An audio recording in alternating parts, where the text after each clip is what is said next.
देखना, अब प्रभु निकालेंगे रावण की मृत्यु का बाण।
पाप एवं अधर्म के नाश का समय अब निकट है।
मैं पूर्णतया सतर्क हूँ। ऋषिवर अगस्त को दिए हुए वचन एवं धर्मराज जी के सुझाव के अनुसार मुझे बाण का लक्ष्य परिवर्तन करना है। स्वामी का अनिष्ट नहीं होने दूंगी। देवी सीता को ये सौभाग्य सामग्री सौंपकर उनसे सौभाग्यवती होने का आशीष लेकर ही रहूंगी मैं।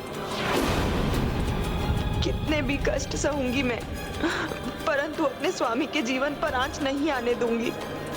देवी मंदोदरी, उनके यहाँ आने का क्या प्रयोजन हो सकता है? नारायण नारायण। यदि प्रभु के मृत्यु बाण से प्रहार करने के पूर्व ही मंदोदरी ने देवी सीता को सौभाग्य सामग्री सौंपकर उनसे सौभाग्यवती भव का आशीष प्राप्त कर लिया तो मृत्यु बाण भी प्रभावहीन हो जाएगा। रावण की मृत्यु पुनः टल जाएगी।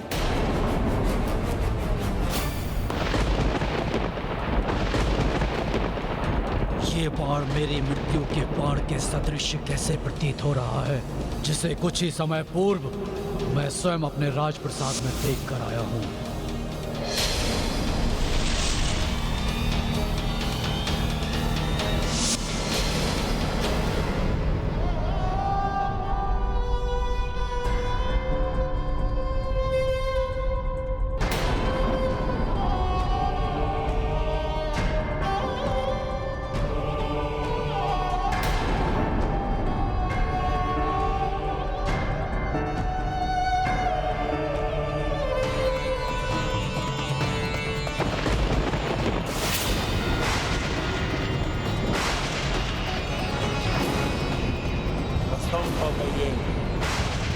जिसे मैंने स्वयं अपने हाथों से अभी सुरक्षित किया था, वो मेरी मृत्यु का बाण इस वनवासी के हाथों में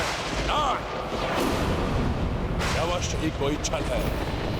मुझे भ्रमित कर भयभीत करना चाहता है ये वनवासी।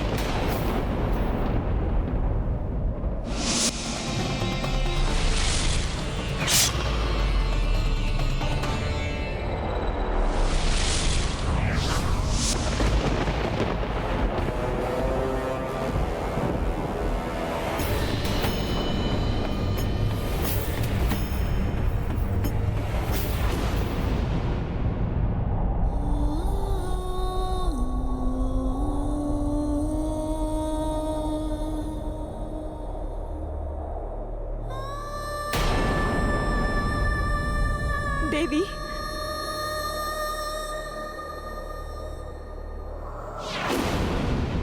अनेक कष्ट उठाकर भी आपने पूर्ण निष्ठा से अपने पतिव्रत धर्म का पालन किया। मेरे हृदय में आपके लिए अपार श्रद्धा है।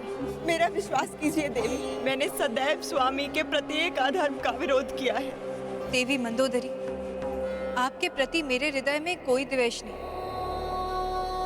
मुझे ज्ञात है आप पूर्णतः निर्दोष हैं। देवी, एक नारी ही दूसरी नारी की पीड़ा को समझ सकती है। आज मैं एक अभागन पतिव्रता अपनी व्यथा दूर करने के लिए आपसे एक याचना करने आई हूँ।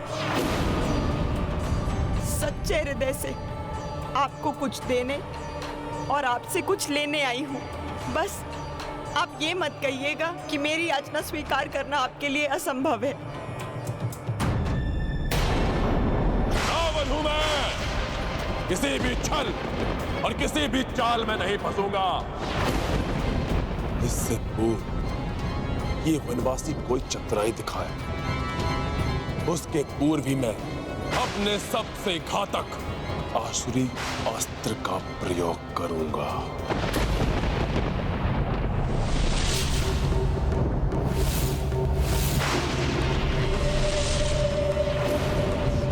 तुम्हारे बाण मुझे कोई क्षति नहीं पहुंचा सकते वनवासी, और ये तुम्हारा मिथ्या बाण मेरा कुछ भी नहीं बिगाड़ सकता। इसकी मृत्यु इसके समक्ष खड़ी है, परंतु अहंकार से ढके इसके नेत्र इसे देख नहीं पा रहे। प्रतीत होता है अब ये आवरण प्रभु के हाथों इसकी मृत्यु के उपरांत ही हटेगा।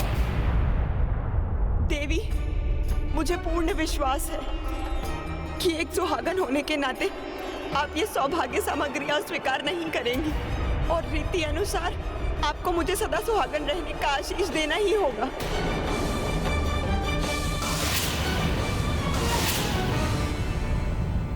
ये कैसी दुविधा में डाल दिया देवी मंदोदरी ने मुझे। मैं एक पतिव्रता सुहागन सौभाग्य सामग्री स्वीकार करने से मना नहीं कर सकती, परंतु धर्म और अधर्म के युद्ध में मेरे स्वामी मंदोदरी के पति से ही युद्धरत हैं, इसलिए उनकी इच्छा पूर्ण भी नहीं कर सकती मैं।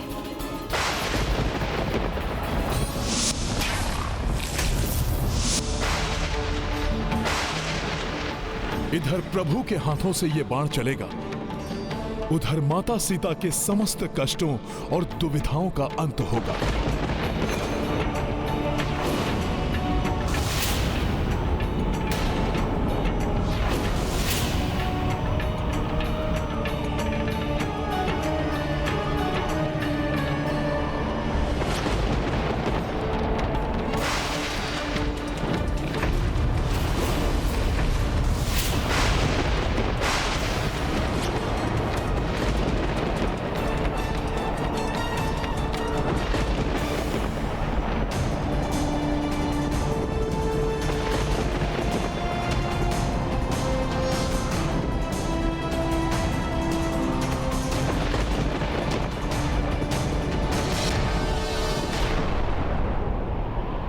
अपने दुष्कृत्यों से धर्म का नाश करने वाले रावण अब तुम्हारे सर्वनाश का समय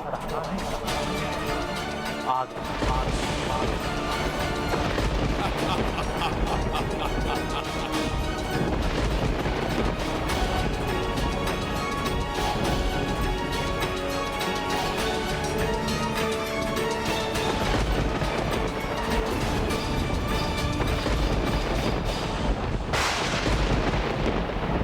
प्रभु इस मृत्यु के बाण से इस दुष्ट का अंत कर पृथ्वी को इसके पापाचार से मुक्त करेंगे।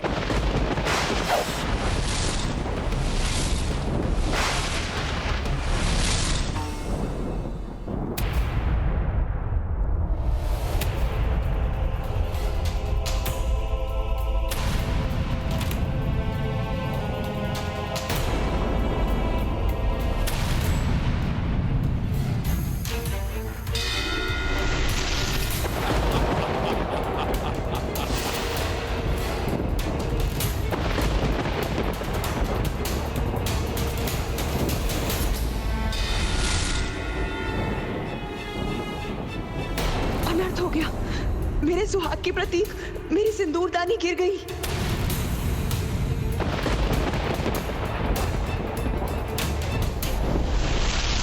यदि ये मेरी मृत्यु का बाण है भी, तो ये मेरे शरीर के उचित स्थान पर लक्षित ही नहीं है।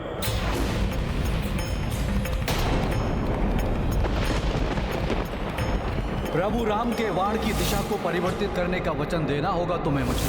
यही उचित समय है।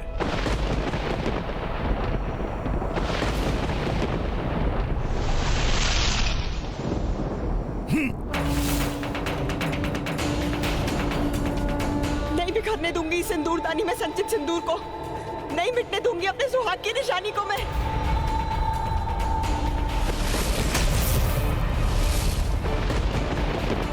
हनुमान जी अब क्या करने जा रहे हैं? वो इस बाण को उचित दिशा देने जा रहे हैं।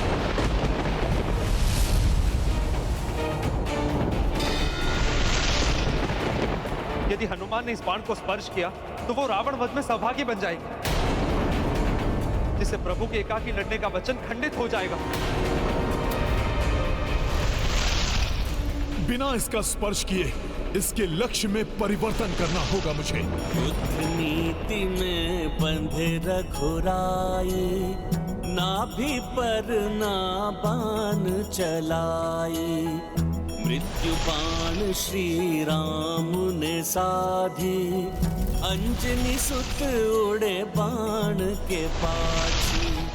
हनुमत युक्ति लगाई त्वरिता, बिन स्पर्शित शादी तीरा। तीर दशानन नाभि, जय श्री राम। वचन अगस्त कभी किए पूरा। मोरो। ये गाथा महाबली हनुमत की, रुचिकर लीला राम भगत की। जय जय जय रघुनंदन राम। हनुमान जी सफल हो गए, बिना बाण को छुए ही उसकी दिशा परिवर्तित कर दी।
निजं निर्गुणं निर्विकल्पं निरेहं चिदाकाशमाकाशवासं भजेऽहं निराकारमोङ्कारमूलं तुरीयं गिराज्ञानगोतीतमीशं गिरीशं करालं महाकालकालं त्रिकालं गुणागार संसारपारं। नहीं, ये नहीं हो सकता। मेरी नाभि स्थल में स्थित अमृत, मुझे अमृत प्रदान करने वाला अमृत मुझे छोड़कर नहीं जा सकता, नहीं जा सकता।